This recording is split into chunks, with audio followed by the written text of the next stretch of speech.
Hello good morning everyone. तर आपण last लेक्चरला बघितलं आहे की सायकल बघितली आपण कशाची, हायड्रोलॉजिकल सायकल बघितली. हायड्रोलॉजिकल सायकलनंतर काही ती सायकल तयार होताना काही डेफिनेशन आहे, त्या डेफिनेशन बघितल्या. त्यामध्ये प्रिसिप्शन म्हणजे काय, त्याच पद्धतीनं इम्प्लिट्रेशन म्हणजे काय, त्याच पद्धतीने ओव्हरलँड फ्लो म्हणजे काय, सरफेस रन ऑफ म्हणजे काय, त्याच पद्धतीने इंटरफ्लो फॉर सबसर्फेस फ्लो म्हणजे काय, त्याच पद्धतीने ग्राउंड वॉटर फ्लो म्हणजे काय, इव्हॅपोरेशन, ट्रान्सपिरेशन हे पण बघितलं. तर आपण आता नेक्स्ट बघणार आहोत की वॉटर बेज equation for the catchment. Catchment unload, बरोबर का, त्याचं इक्वेशन आपण कशा पद्धतीनं फाइंड करू शकतो. तर यामध्ये दिलं आहे की the area of land draining into stream at a given location is known as catchment area or draining area or draining basin or watershed. या पद्धतीने दिली की या पद्धतीने आपण त्याची फिगर काढू शकतो कॅचमेंटची. तर त्यामध्ये रिवर्स ए, त्याच पद्धतीनं टेशन मीन्स काय, टेशन एम मीन्स काय, त्यानंतर ट्युबॅरिटी म्हणजे काय, रिवर्स ए म्हणजे काय, त्याच पद्धतीनं वॉटर शेड म्हणजे डिवाइड कशा पद्धतीनं केलं जातं, या पद्धतीने आपण याची माहिती यामध्ये बघितली. तर त्यामध्ये जर बघितलं की for given catchment area in any interval of time the continuity equation for the water balance is a given as.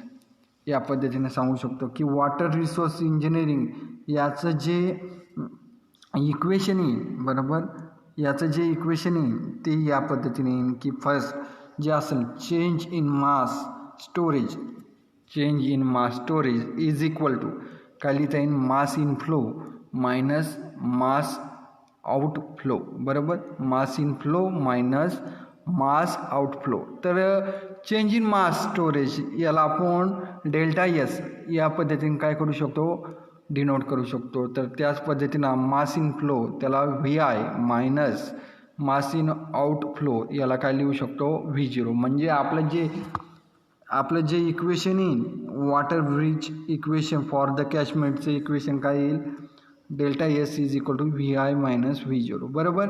या पद्धतीनं आल्यानंतर the water bridge equation for the catchment considering all process for the time interval delta T is written as, बरोबर.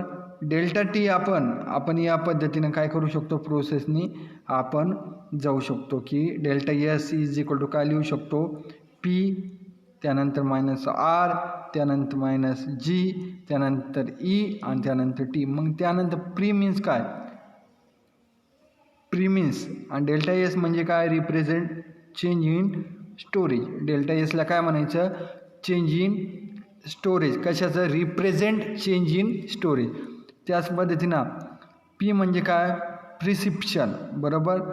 G म्हणजे काय, net ground water flowing outside the catchment. R means काय, surface run of. त्याच पद्धतीने E म्हणजे काय, evaporation आणि T means transpiration. या पद्धतीने या प्रोसेसने आपल्याला जावं लागतं. म्हणजे डेल्टा एचा जो फॉर्म्युला आहे तो आपण या पद्धतीने आपण फाइंड करू शकतो. पी मीन्स प्रिसिप्शन, त्यानंतर R means surface run of, त्याच पद्धतीने G means net ground water flowing outside the catchment, त्याच पद्धतीनं ई मीन्स इव्हॅपोरेशन आणि टी मीन्स ट्रान्सपिरेशन, बरोबर. आता त्यामध्ये नेक्स्ट जर बघितलं या सायकलनी काय जावं लागतं आपल्याला, डेल्टा एस आपल्याला स्टोरेज आपणास फाईंड होईल. तर त्या सायकलनी जर गेलं तर या पद्धतीने मिळेल. तर नेक्स्ट आपण सांगितलं की storage of water in catchment occur in 3 different form. 3 different फॉर्ममध्ये ते काय होतं, स्टोरेज होतं. 3 different form and it can be written as S is equal to S S plus S M plus S G. मग त्यामध्ये where S means काय, storage, S S means काय, surface water store, त्याचमध्ये S M means काय, soil moisture store, त्याच पद्धतीने H G means काय, ground water store. तर त्या पद्धतीने जर केलं तर hence change in storage may be express as delta S is equal to, आपण काय लिहू शकतो, delta S plus delta S M plus delta H G. म्हणजे पहिल्यांदा काय होईल,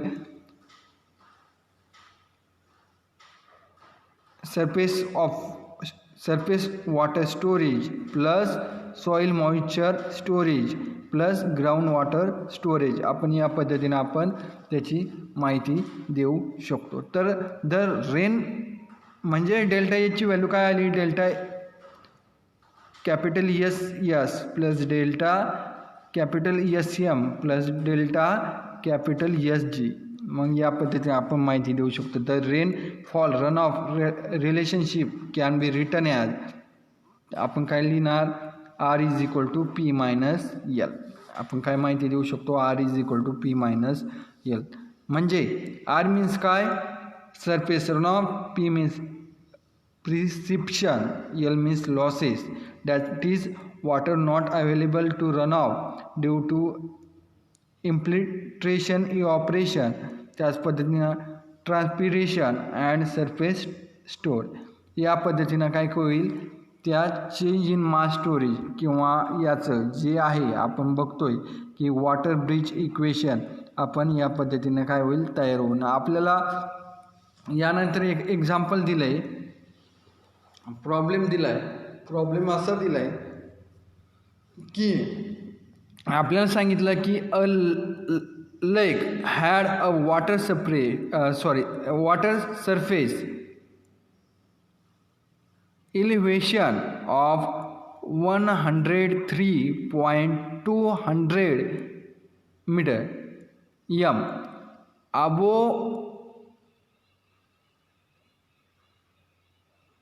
above the beginning a certain month in the month is lake rivers as average inflow of 6.0 occurring from surface runoff source.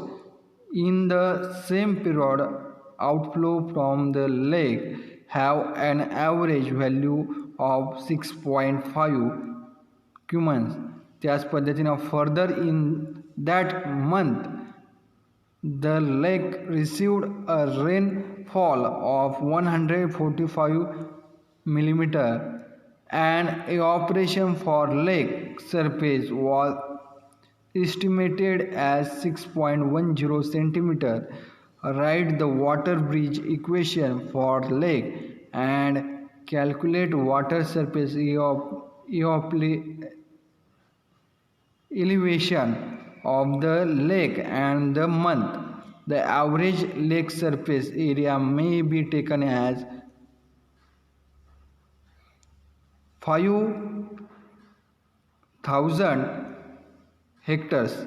Assume that there is no contribution to from groundwater storage. आपल्याला काय find करायचं सांगितलं आहे की आपल्याला calculate काय करायचं सांगितलं की ब्रिज इक्वेशन आणि वॉटर सरफेस इलिव्हेशन आपल्याला काय करायचं या पद्धतीने आपल्याला फाइंड करायचं. आता ह्या जे एक्झाम्पल दिले बरोबर, हे जे एक्झाम्पल दिले तर या एक्झाम्पल गिवन व्हॅल्यू काय दिलेली आहे की the water bridge equation can be written as change in storage. आपण कशा पद्धतीने लिहू शकतो वॉटर ब्रिज इक्वेशनचं फॉर्म्युला इनफ्लो मायनस आउटफ्लो बरोबर, इनफ्लो मायनस आउटफ्लो म्हणजे डेल्टा एचची व्हॅल्यू काय लिहू शकतो, Q I into delta T plus P minus Q zero into delta T plus E बरोबर. या पद्धतीनं आपण त्याची माहिती देऊ शकतो. मग त्यामध्ये what is by Q I, Q I means काय, average inflow during time interval बरोबर, average inflow during time interval. त्याच पद्धतीनं क्यू झिरो मीन्स काय की average outflow during time interval, average outflow during time interval. P means काय, precipitation during time interval, precipitation during time interval. त्याच पद्धतीनं E means evaporation during time interval. आणि आपल्याला एक दिलं आहे की एची व्हॅल्यू काय दिली, area extended consider area of lake. बरोबर. आता आपल्याला या पद्धतीने दिलं आहे ना, आपल्याला फाईंड काय करायचं, डेल्टा एस. तर यामध्ये जर बघितलं तर पीची व्हॅल्यू जी दिलेली, पीची व्हॅल्यू, पी मीन्स काय, प्रिसिप्शन ड्युरिंग टाईम इंटरवल, तो काय दिलेला आहे 145 × 10⁻³ मीटर. म्हणजेच ते काय येईल 0.145 मीटर. बरोबर. त्याच पद्धतीनं इव्हॉपरेशन ड्युरिंग टाईम इंटरवल या एक्झाम्पलमध्ये काय दिलेलं आहे 0.061 मीटर, 0.061 मीटर दिलेलं आहे.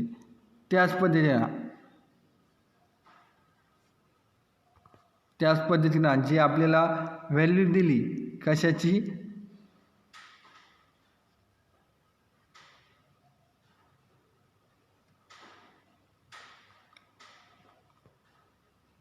क्यू आयची व्हॅल्यू दिलेली, क्यू आयची average inflow during time interval, तो काय दिलेला आहे 6 दिलेला आहे. त्याच पद्धतीने क्यू झिरोची व्हॅल्यू काय दिलेली आहे 5 दिलेली. तर त्यामध्ये जर आपण हे व्हॅल्यू जे आपल्याला इक्वेशन दिलं आहे, इक्वेशन काय दिलं आहे, delta S is equal to Q I into delta T plus P A minus Q zero into delta T plus E, यामध्ये जर व्हॅल्यू पुट केली तर आपल्याला काय मिळेल, डेल्टा टी मंथली 1 × 30 × 24 × 60 जर आपण फाईंड केलं तर ते येईल 2.592 ×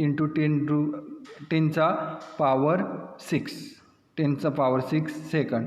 त्याच पद्धतीने ए, आपल्याला याच्या अगोदर एरिया दिलेला आहे, काय दिलं आहे, एरिया 5000 हेक्टर दिलेला आहे. म्हणजेच त्याचं जर आपण मीटर स्क्वेअरमध्ये जर रूपांतर केलं तर ते काय येईल 5000 इंटू त्याला काय मल्टिप्लाय होईल 10⁻⁴. मग ह्या ज्या व्हॅल्यू आलेल्या आहे तर त्या कशात पुट करायच्या, substituting in the above equation given 2.904 इंटू 10⁻⁶ मीटर स्क्वेअर, हे काय कशात पुट करा, अबोव इक्वेशनमध्ये काय करा, ह्या व्हॅल्यू पुट करा. तर त्या व्हॅल्यू जर यामध्ये पुट केल्या तर positive indicate increasing in storage. Positive काय दाखवतं, की स्टोरेज काय होते, इन्क्रीज होतं. तर हे जर सॉल्व केलं आपण 1 बाय 1 तर ते आन्सर काय येतं, डेल्टा एस डिवायडेड बाय ए, याची व्हॅल्यू येते 2.904 इंटू 10⁻⁶ डिवायडेड बाय 5000 इंटू 10⁻⁴. तर ते जर सॉल्व केलं तर ते येतं 0.05808 मीटर. या पद्धतीने आपण ते व्हॅल्यू फाईंड करू शकतो. मग therefore new water surface elevation आपण जर फाईंड केलं तर 103.2 प्लस 0.05808 याची जर ॲडिशन केली तर ते काय येतं 103.258 मीटर. या पद्धतीने आपण काय करू शकतो, याची व्हॅल्यू आपण फाईंड करू शकतो.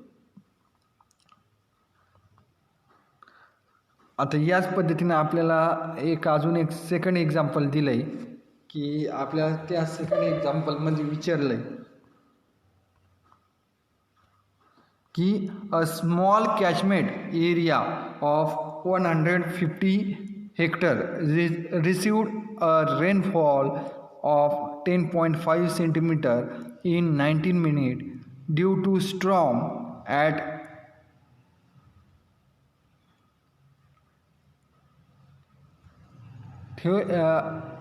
of catchment. During the catchment was dry before a storm and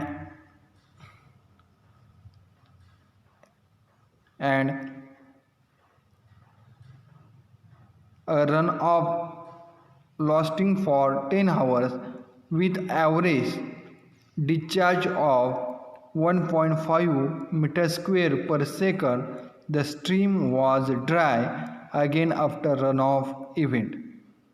या पद्धतीनं आपल्याला एक्झाम्पल दिलं तर त्या एक्झाम्पलमध्ये आपण सांगू शकतो की what is the amount of water which was not available to run off due to combine effect of infiltration evaporation. त्याच पद्धतीनं सेकंड की what is the ratio of run of. त्याच पद्धतीनं या पद्धतीनं आपण जर व्हॅल्यू फाइंड केली तर आपल्याला एची व्हॅल्यू दिलेली की 150 काय दिलेलं आहे, हेक्टर दिलेलं आहे मीन्स, आणि पीची व्हॅल्यू काय दिलेली आहे 10.5 सेंटीमीटर. तर मग आपण जर व्हॅल्यू पुट केली बरोबर यामध्ये आणि आपल्याला टाईम डेल्टा टी याची व्हॅल्यू काय दिलेली 19 मिनिट बरोबर. आणि त्याच पद्धतीने क्यू झिरोची व्हॅल्यू दिलेली 1.5 मीटर स्क्वेअर पर सेकंड. आणि हे इक्वेशन जर यामध्ये जर पुट केलं तर water bridge equation for the catchment in time interval delta T is given by R is equal to P minus L. यामध्ये जर ह्या व्हॅल्यू पुट केला तर त्याच्यात आर मीन्स काय सरफेस रन ऑफ व्हॅल्यूम, त्याच पद्धतीनं P means precipitation of rainfall volume आणि एल मीन्स काय losses due to infiltration evaporation and transpiration. मग यामध्ये जर आपण व्हॅल्यू पुट केली तर पीची व्हॅल्यू आपल्याला माहिती आहे पीची व्हॅल्यू काय आहे तर पीची व्हॅल्यू आहे 10.5 इंटू 150 इंटू 10⁴ डिवायडेड बाय 100. त्याच पद्धतीनं हे जर सॉल्व केलं तर हे येईल 157.5 इंटू 10⁻³ मीटर क्यूब. त्याच पद्धतीनं आरची व्हॅल्यू जर फाइंड केली आरची व्हॅल्यू काय येते की 1.5 इंटू 10 इंटू 16 इंटू 60. हे जर सॉल्व केलं तर ते येतं 54 इंटू 10⁻³. मग ह्या व्हॅल्यू यामध्ये जर पुट केलं पी मायनस एल यामध्ये जर पुट केला तर आपलं जे लास्ट आन्सर येतं ते येतं 103,500 मीटर स्क्वेअर बरोबर. या पद्धतीनं आपल्याला आरची व्हॅल्यू आपणास मिळते. त्याच पद्धतीनं ratio of run off to precipitation जर आपण फाइंड केलं आर डिवायडेड बाय पी तर 54,000 डिवायडेड बाय 157.5 इंटू 10⁻³ ते जर सॉल्व केलं तर ते आन्सर येतं आहे आपल्याला 0.343. या पद्धतीनं काय करायचे जे बुकमध्ये दिलेले एक्झाम्पल आहे हे काय करायचे 1 बाय 1 सॉल्व करा. ओके. यानंतरचं जे नेक्स्ट लेक्चर आहे ते आपण पुढच्या लेक्चरला घेऊया. ओके. थँक्यू.